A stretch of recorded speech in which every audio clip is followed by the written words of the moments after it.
Previous వీడియోలో మనం basics of Python వాడుకున్నాం కదా! Like print statement, installing, history of Python ఇవన్నీ అయితే డిస్కస్ చేసుకున్నాం. ఈ వీడియోలో వచ్చేసి వేరియబుల్స్ అంటే ఏంటి, డేటా టైప్స్ అంటే ఏంటో, అండ్ యూజర్ ఇన్‌పుట్ అంటే ఏంటి, ఎక్ ఈ విషయాలైతే మనం డిస్కస్ చేసుకుందాం. ఫస్ట్ వచ్చేసి వేరియబుల్స్ అనమాట. మనకి వేరియబుల్స్ అంటే ఏం లేదు. మనం పైథాన్‌లో వాల్యూస్‌ని అయితే స్టోర్ చేస్తాం కదా! ఆ వాల్యూస్‌ని స్టోర్ చేసేదే వేరియబుల్ అనమాట. అంటే వేరియబుల్ అనేది వాల్యూస్‌ని స్టోర్ చేస్తుంది. మీకు అర్థమయ్యేలా చెప్పాలంటే లెట్స్ సపోజ్ వేరియబుల్ అనేదాన్ని 1 సెకండ్ దీన్ని అరేంజ్ చేస్తా.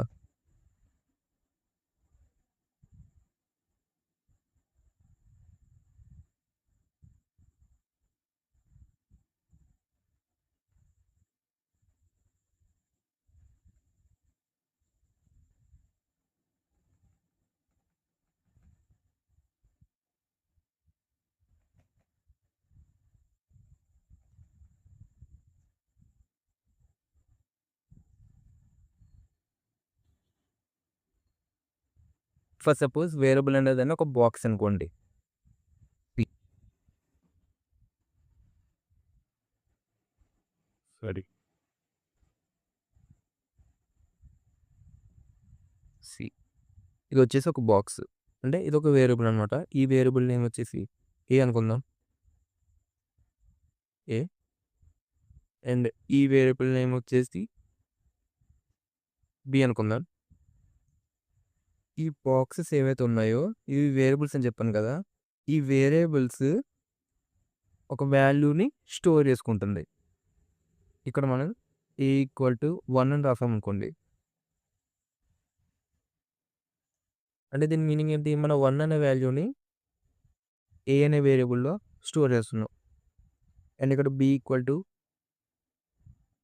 2 అని రాసామనుకోండి. 2 అనే వాల్యూని పి అనే వేరియబుల్‌లో స్టోర్ చేసుకుంటున్నాం. ఓకే. అర్థమైంది కదా! వాల్యూస్ ఏవైతే ఉన్నాయో వాటిని స్టోర్ చేయడానికి మనం వేరియబుల్స్‌ని అయితే యూజ్ చేస్తాం. అండ్ వేరియబుల్స్‌ని మనం చేంజ్ చేయలేమా అంటే మనం చేంజ్ చేయొచ్చు. ఎలాగంటే ఫర్ సపోజ్ ఇది ఫస్ట్ లైన్ అనుకోండి. ఫస్ట్ లైన్ ఆఫ్ ఆహ్, మన కోడ్‌లో ఇది ఫస్ట్ లైన్ అనుకోండి. నెక్స్ట్ లైన్‌లో మనం ఏ equal to hmm. A equal to sorry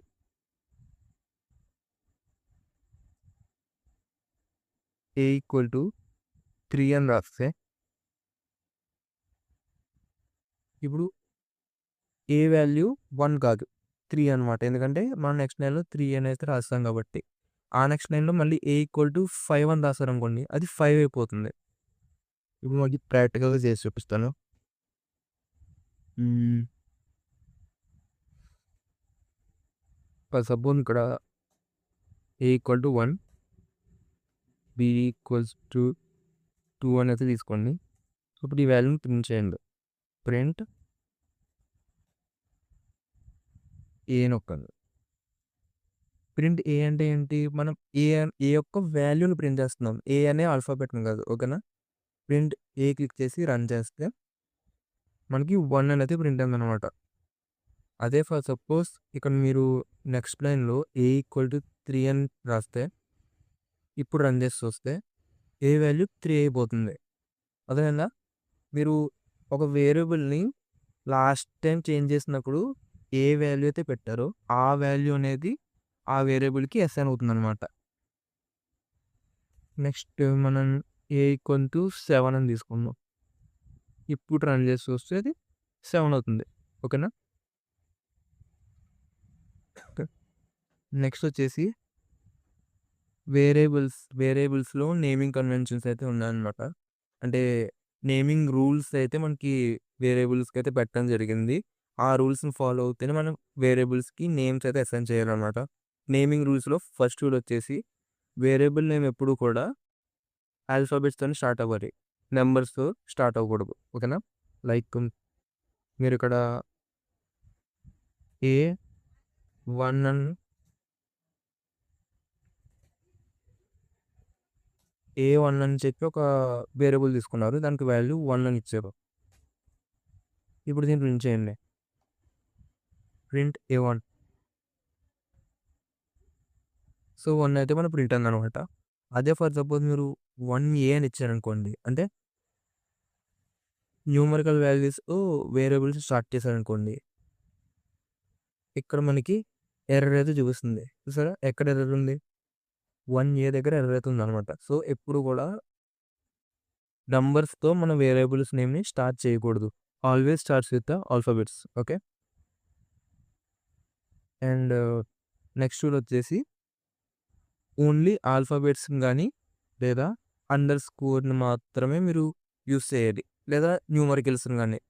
వేరే ఏ సింబల్‌ని కూడా మీరు వేరియబుల్స్ నేమ్స్‌లో యూజ్ చేయకూడదు. లైక్ హ్యాష్, ఇంకా ఈ డాలర్ సింబల్, పర్సెంటేజ్ సింబల్, ఈ ఏ సింబల్‌ని కూడా మీరు వేరియబుల్స్‌గా అయితే యూజ్ చేయకూడదు.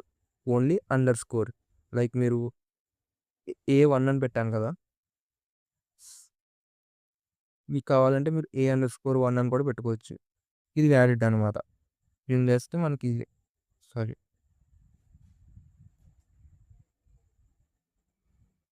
ప్రింట్ చేస్తే మీకు A1 అనేది వస్తుంది. మీరు ఏ అనే కాదు, ఏ నేమ్స్ అయినా పెట్టుకోవచ్చు. ఫర్ సపోజ్ పైథాన్ అని పెట్టుకోండి.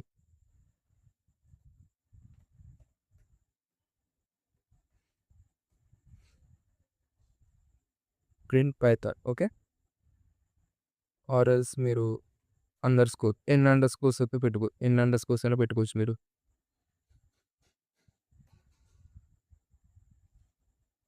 సో మనకి సక్సెస్‌ఫుల్‌గా అయితే ప్రింట్ అయిందనమాట. ఇవైతే మనకి నేమింగ్స్‌లో ఉన్న రూల్స్ అనమాట. అండ్ ఇంకోటి గుర్తుపెట్టుకోవాల్సింది ఏంటంటే, మీరు ఆ వేరియబుల్‌కి పెట్టే నేమ్ అనేది వాలిడ్‌గా ఉండాలి. మీరు ఒకవేళ ఒక రోల్ నంబర్స్‌ని వాల్యూగా ఇద్దాం అనుకుంటున్నారు. మీరు దాన్ని ఇష్టం వచ్చినట్టు ఆర్ఎల్ అని లేదా ఏ అని ఆర్ బి అని ఇష్టం వచ్చినట్టు ఇచ్చే బదులు మీరు మెన్షన్ చేయండి. రోల్ నంబర్ 36 అని మెన్షన్ చేయండి. అప్పుడు చదివే వాళ్ళకి కూడా ఈజీగా ఉంటుందన్నమాట. ఆ వాల్యూని మీరు దేనికోసం అయితే వాడుతున్నారో చదివే వాళ్ళకి అర్థమవుతుందన్నమాట. ఓకేనా? అండ్ వేరియబుల్స్ అయితే అయిపోయినాయి.